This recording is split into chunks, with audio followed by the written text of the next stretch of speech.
94.9 FM Dakar.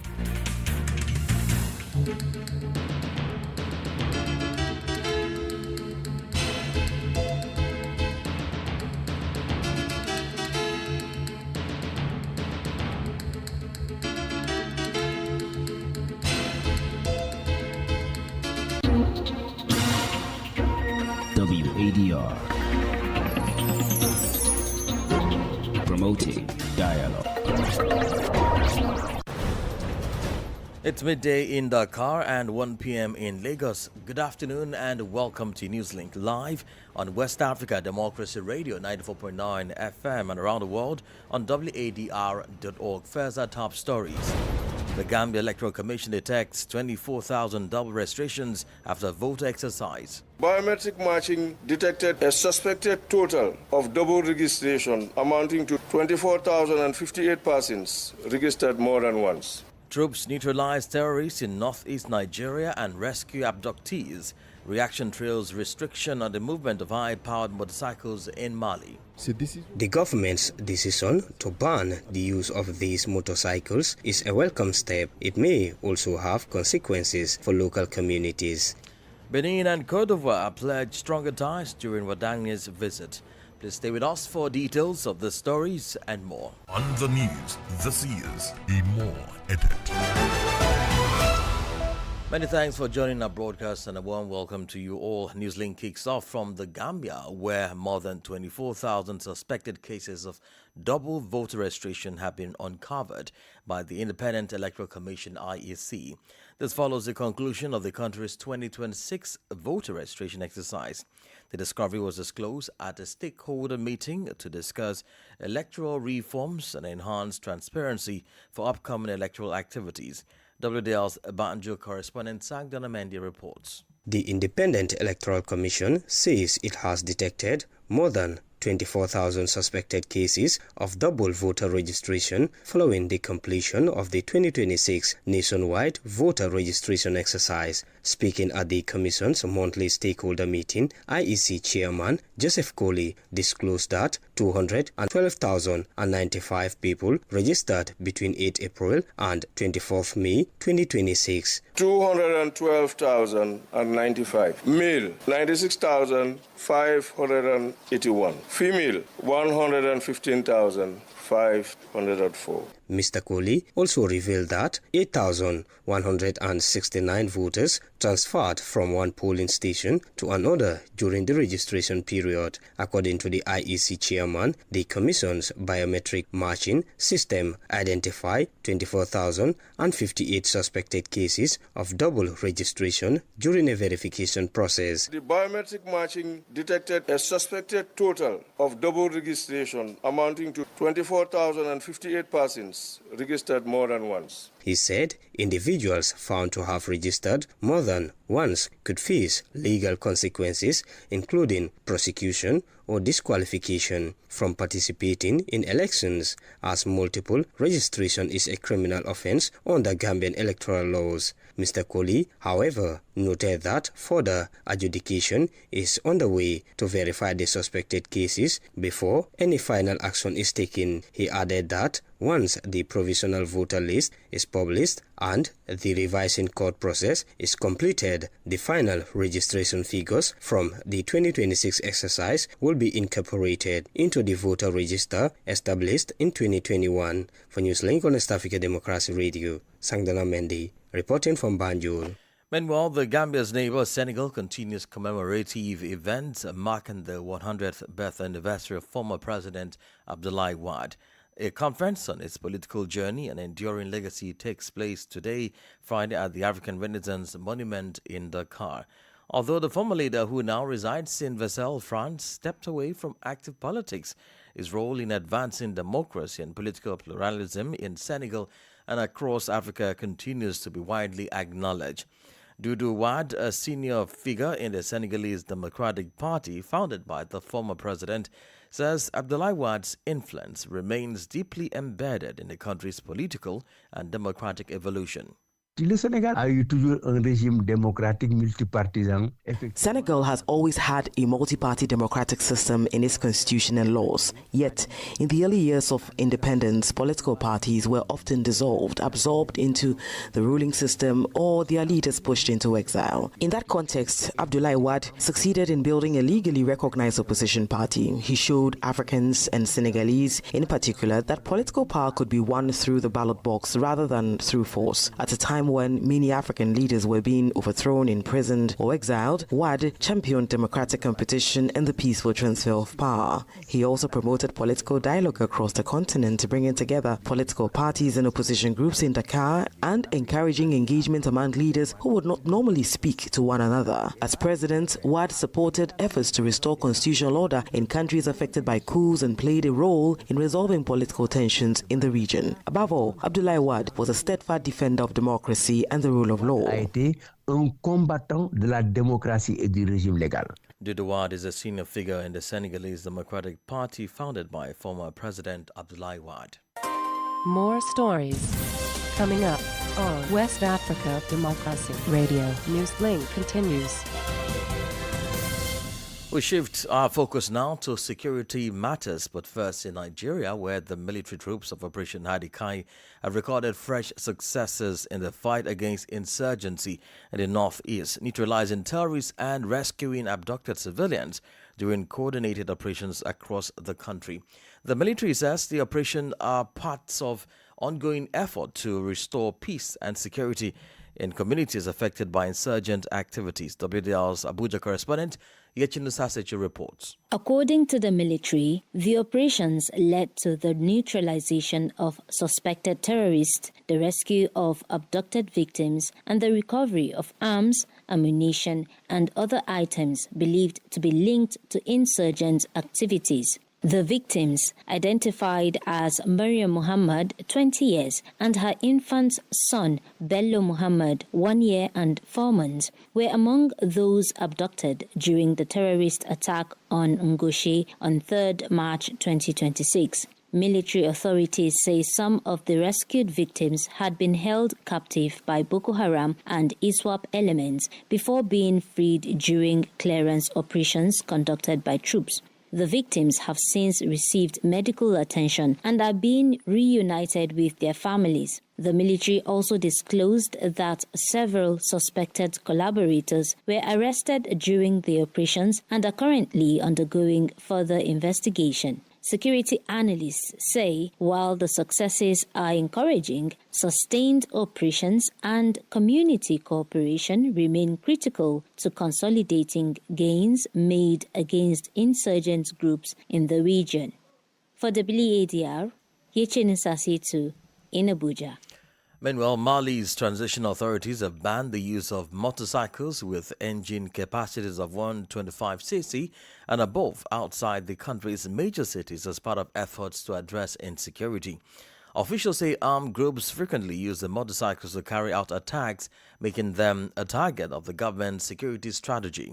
While the decision has been welcomed in some areas, it is also sparking concerns about its impact on communities that depend on the motorcycles for transportation and economic activities. Abdul Hassan gives us the details in this report. Motorcycles with engine capacities of 125cc and above are now banned from operating outside Mali's major cities. According to the authorities, the measure is intended to curb the mobility of armed groups that often rely on these motorcycles to launch attacks. In several regions grappling with insecurity, the decision is being seen as an additional tool to enhance the safety and protection of local communities. In Jabali, in the Senegal region of central Mali, the measure has been broadly welcomed. However, it could also have significant consequences for residents who rely heavily on these motorcycles for transportation and other daily activities. The government's decision to ban the use of these motorcycles is a welcome step, although it is not new to us, as a similar measure was introduced in the past. We live in an agriculture area and many residents rely on these motorcycles to travel to farms located several kilometers from town. While the measure could help limit the movements of armed terrorist groups, it may also have consequences for local communities. If it fails to achieve the intended security objectives, it could significantly affect the mobility and livelihoods of the population. In addition to suspending their circulation, the authorities have announced a one-year renewable ban on the importation, sale and distribution of the affected motorcycles across the country. Economic operators have been given 3 months to declare their existing stocks to the relevant authorities. After that period, any motorcycles that have not been declared will be confiscated. Abdullah Hassan with a report filed in by Aliu Cham in Bamako. Still on security issues, Burkina Faso has approved more than 5.7 billion CFA francs to strengthen the operational capacity of its defense and security forces. According to authorities, the fund will support the acquisition of specialized equipment for security agencies fighting against insecurity across the country. The funding was approved on Thursday during the cabinet meeting. Sankli Jago completes the story. According to a report adopted during the Council of Ministers on Thursday, the funds will be used to acquire specialized equipment for the armed forces and internal security forces deployed across the country. Part of the equipment will be allocated to units involved in securing mining sites through the National Office for the Securing of Mining Sites, known as ONASIM. The government also plans to strengthen the intervention capacity of the National Road Safety Office through the acquisition of new equipment aimed at improving road safety prevention and control measures.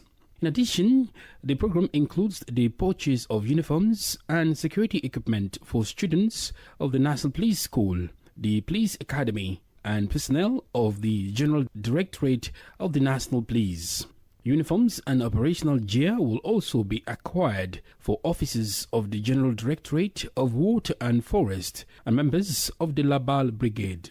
The projects, valued at more than 5.7 billion CFA francs, including taxes, reflect the government's efforts to strengthen the logistical and operational capabilities of defense and security forces as Burkina Faso continues to confront security challenges. Sankli Janko filed that report on digitalization and child protection. Ghana's Minister of Communication, Digital Technology and Innovation is proposing a policy that will require internet users to verify their age with a national identity card or driver's license before accessing adult websites. According to the Sector Minister Samuel Nati George, the measure is aimed at protecting children from exposure to sexually explicit content online.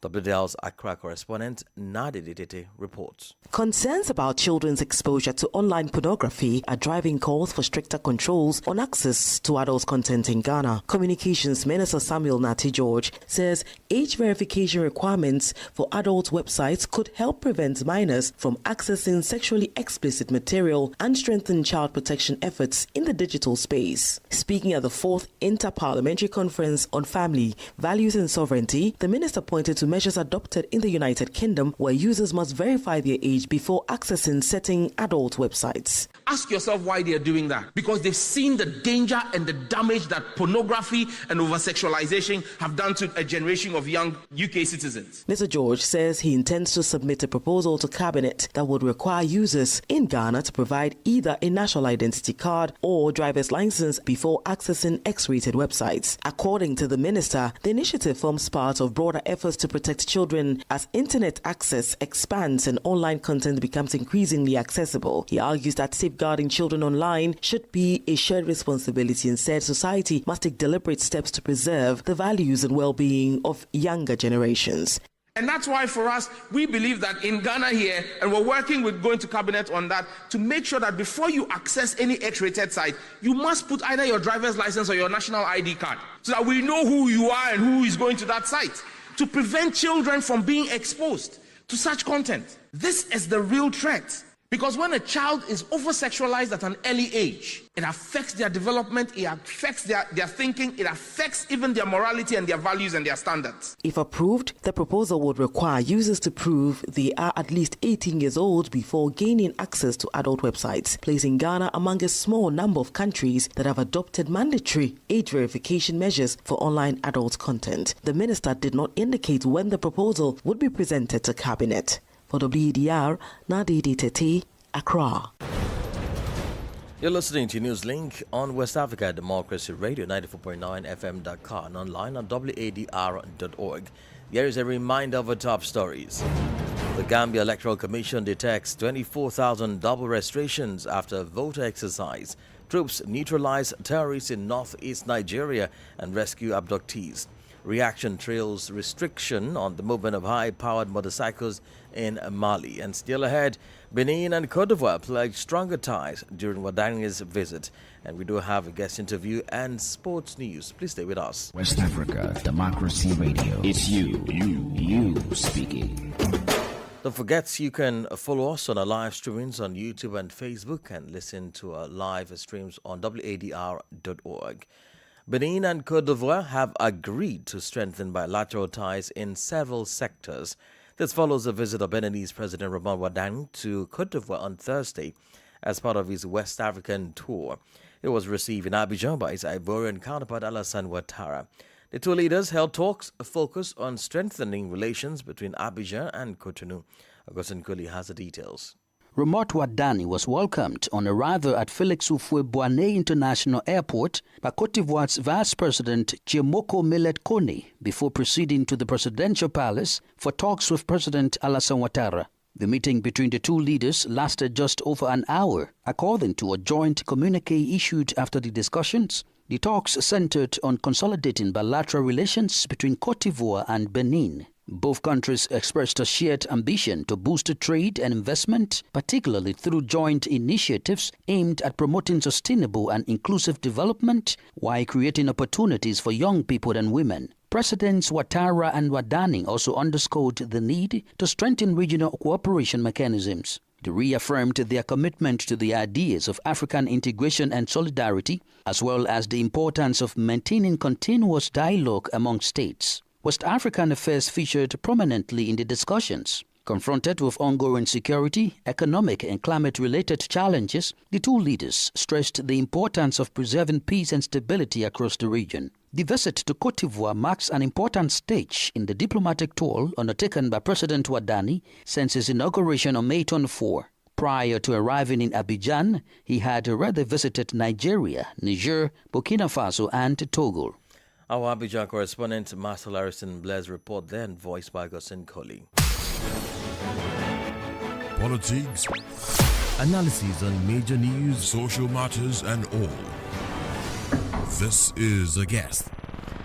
The guest interview focuses on Senegal as the nation continues to pay tribute to its former president, Abdoulaye Wade, who has turned 100 years old. This Friday, a conference on his political journey and enduring legacy is ongoing at the African Renaissance Monument in Dakar. Although the former leader, who now resides in Versailles, France, stepped away from active politics, political analysts and experts are reacting to his role in advancing democracy in Senegal and across Africa. Dr. Ibrahim Khan, an EU governance expert, also provides his analysis of Wade's political influence. This is the first time in Senegalese history that we celebrate a politician who reached 100 years in life. And that itself is, in my view, very significant. And it's always good that people celebrate the life of Abdoulaye Wade because he contributed a lot to the progress of democracy in Senegal in the 80s and in the 90s. And I think also when Abdoulaye Wade was president in Senegal, his contribution to the work of the African Union, particularly the creation of NEPAD, and on many other issues, he really contributed to raise the profile of the country at the international level, as Senghor did it, and Abdou Diouf. You also mentioned some former presidents' names. Why don't you think Senegal is not acknowledging their work holistically or nationally, given the kind of recognition that is being given to former President Abdoulaye Wade today? Well, I think, what Abdoulaye Wade contributed to do in Senegal is to bring the rural population at the heart of the state. Senghor was an intellectual. He was part of the elite. Abdou Diouf was the typical civil servant in Senegal and who was only interested in the implementation of the law, making sure the rule of law is implemented and other. But Abdoulaye Wade, by his origin, because he's coming from the central part of Senegal, he is also a fervent followers of the Muslim Brotherhood that is called the Murids, and he contributed to really put all these the religious group, all these things at the heart of the state. And I think his popularity comes from the fact that many people who were excluded from the state institution, from the state functioning, associated themselves with the image of Wade because Wade brought them into the heart of the state. This is interesting. Now, it will be expected that such a statement's legacy or relevance, political relevance in particular, will still be felt through the existence of his political party, the PDS. But this is not the case today. The PDS is more likely inactive when it comes to Senegalese politics. What do you think could be some of the reasons? I'm particularly concerned whether Abdoulaye Wade prepared his replacement, given the fact that there will be time like this where he will retire from politics? Well, that's a very interesting question. But, you need to understand where Wade came from when he decided to get into politics. The first time many Senegalese like me heard about Abdoulaye Wade was the OAU summit in 1919 in Mogadishu, where Abdoulaye Wade met with Senghor and expressed his the possibility or his intention to create a political party. And he called it a party that will contribute to the work that the then unique party, which was the UPS was having in Senegal. So his first party, when Senghor accepted the idea of having a party that will contribute to the work that he was doing, it was a party of contribution, as he said it at the time. Dr. Ibrahim Khan is a governance expert. And as we continue to count down to the kickoff of the 2026 FIFA World Cup, we turn our attention to Ghana, where the captaincy of the Black Stars is more than just an armband. It's a symbol of national pride, leadership, and immense expectation. Today, that responsibility rests on the shoulders of Jordan Ayew, a player whose journey with the Black Stars, especially as they go into the 2026 FIFA World Cup, has been closely watched, debated, and at times misunderstood. Well, Sankli Janko has a package on this. Jordan Ayew has spent more than a decade wearing the colours of Ghana, but as Black Stars head to the 2026 FIFA World Cup, his role has never been bigger. The son of Ghanaian football legend Abedi Pele is now captain of the national team, leading a squad that combines youthful talent with experienced campaigners. At 34, this will be Ayew's third appearance at the World Cup and perhaps his most important. His appointment as captain came at a challenging period for Ghanaian football, with supporters eager to see the Black Stars return to their former heights. In addition to carrying the weight of the captaincy, Jordan Ayew, like his brother, faces pressure as comparisons to his legendary father Abedi Pele continues to drag on. Football says the truth on the green grass. So whatever people say outside, everyone has his opinion. We're allowed to say anything we want. But at the end of the day, you just need to keep your head straight and do what you do best. And I don't compare myself to my dad, and I've never said that I want to be like Andre, or I want to be like my dad, or I want to be like Uncle Kwame, or I've never put in my, I've always wanted to do my own life. But Ayew has responded with leadership both on and off the pitch, playing a key role in Ghana's qualification campaign and delivering crucial goals when his team needed them most. Now, with Ghana preparing to face England, Croatia and Panama in a difficult group, the responsibility on the skipper has only increased, especially with injuries affecting key players. Yeah, we know we've lost four games, but we need to look at the performances. Some we didn't perform well, some we did well. And listen, the past is the past. There's a new chapter, and we just need to focus on what's ahead of us. And obviously, tomorrow is the first step. Ayew has called on Ghanaians to remain united and continue believing in the team. As the tournament approaches, all eyes will be on the Black Stars captain to see whether his experience and leadership can inspire another memorable chapter in Ghana's football history. For Jordan Ayew, this World Cup is not just about results. It is about leadership, legacy, and carrying the hopes of a nation. Indeed, many thanks, Uncle Janko, there with that package. And we've come to the end of this edition of Newslink on West Africa Democracy Radio 94.9 FM Dakar. Thank you for listening, and many thanks to Mustafa Sek and Maudoju for the technical support. Let's keep the conversation coming on all of our social media platforms: X, TikTok, Instagram, LinkedIn at WDR English. I am Imo Edet. Good afternoon. We thank you for listening to Newslink in Nigeria on Love FM Abuja and Darling FM Owerri.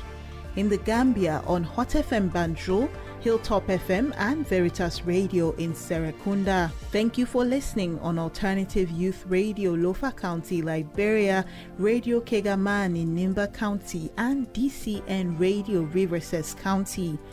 A big thank you to Radio Baft FM in Sierra Leone for listening, and in Ghana we thank Radio Pad in Damango and Royals FM in Wenchi. Thank you all for listening to Newslink.